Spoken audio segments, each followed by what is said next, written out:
Do you know many people are having trouble with finding the right parts for their humidifiers? Don't worry. In this video, we'll show you how you do this. Let's start. Step 1. Identify model. Identify the model of your humidifier as Honeywell HE250A1005. Step 2. Locate pad. Locate the humidify pad, ensuring it is intact and fits your model. Step 3. Find part number.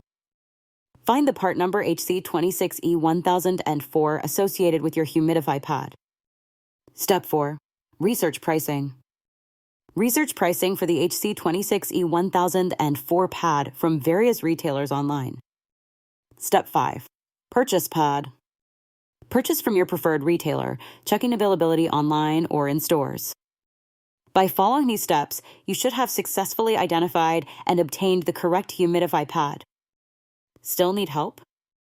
Visit our website for the complete manual.